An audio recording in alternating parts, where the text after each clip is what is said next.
Vote देते हैं। इसलिए लोगों, दो बार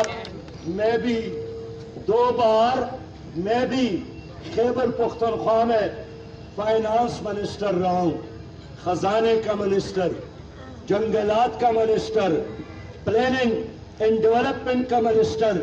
लेकिन मैं तो जिस कमरे में वजारत से पहले रहता था उसी कमरे में वजारत से फारिग होने के बाद भी रहता हूँ। वजारत से पहले भी मेरे कोई जाती गाड़ी नहीं थी, वजारत से बाद में मेरी कोई जाती गाड़ी नहीं बनी, कोई जायदाद में इजाफा नहीं हुआ, कोई बैंक बैलेंस में इजाफा नहीं हुआ। मैंने कौम को तरक्की दी, मैंने अपने इलाके को तरक्की दी। मैं चाहता हूँ कि गरीब के चेहरे पर मुस्कुराहट हो, मैं चाहता हूँ कि गरीब के बच्चे का मुस्तकबिल महफूज हो, मैं चाहता हूँ बेरोजगार को रोजगार मिले, मैं चाहता हूँ हर इंसान को छत मिले, हर इंसान को साफ पानी मिले, हर बूढ़े औरत और मर्द को बुढ़ापा अलाउंस मिले।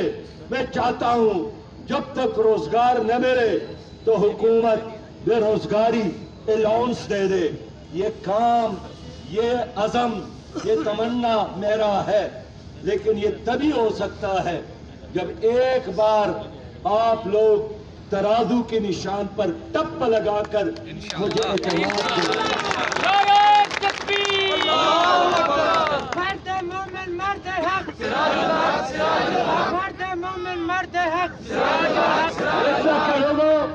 आखिर एक बात पूछने आया हूं कि फलस्तीन में कुफर और इस्लाम की लड़ाई है, हक और बातिल की लड़ाई है, फलस्तीनियों और अमेरिका और इसराइल की लड़ाई है। हमारे बच्चे शहीद हो रहे हैं, हमारे बच्चे जल रहे हैं, हमारे माएँ और बेटियां मर रही है।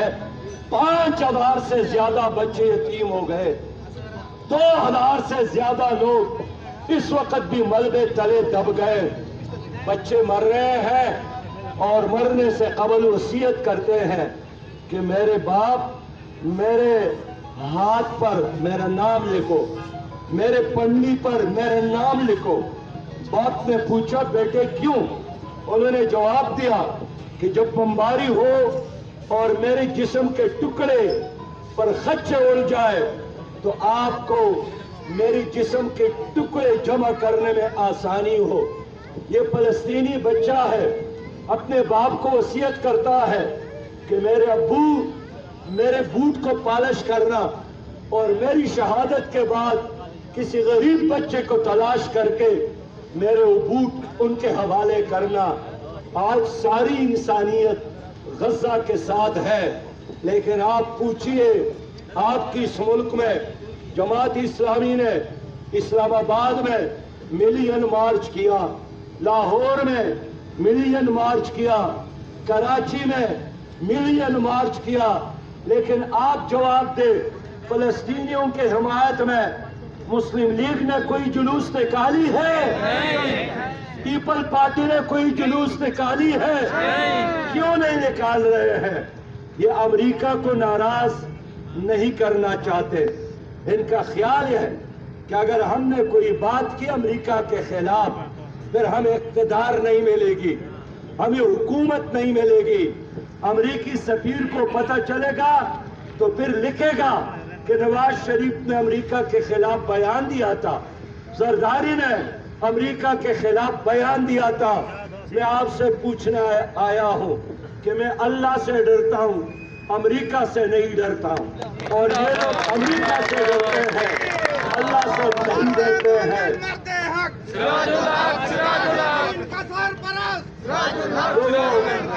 इसलिए इस्राइल जुल्म कर रहा है, इस्राइल के खिलाफ हम सब में लड़ना है। मैं ईरान गया, ईरान से मुतालिबा किया कि मेरी साथ एक बहादुर कौम है, मुझे रास्ता दो।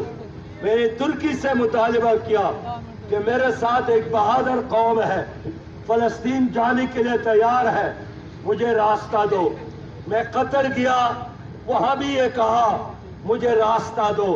یا تو خود لڑو، خود نہیں لڑ سکتے مجھے راستہ دو، اس لیے کہ میں چاہتا ہوں کہ میں غزہ میں لڑ کر وہاں ہی دفن ہو جاؤں اور قیامت میں اللہ کی حضور اٹھوں اور اللہ مجھ سے پوچھے کہ اے سراج اور آپ پاکستانی، آپ یہاں کیسے آئے، یہاں سے کیا کیوں آپ کی لاش ہوتی، اور میں جواب دوں کہ میرے رب تمہارے گھر کے حفاظت کے لیے ہم آئے تھے، تمہارے بندوں کی نصرت کے لیے ہم آئے تھے، ہم ناموس رسالت کے حفاظت کے لیے آئے تھے، ہم سر بکف کھڑے ہیں۔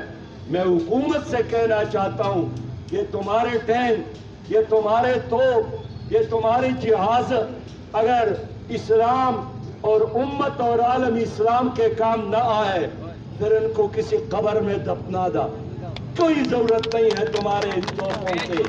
کیا اس کے ذریعے آپ اپنی قوم کو پتہ کرنا چاہتے ہو؟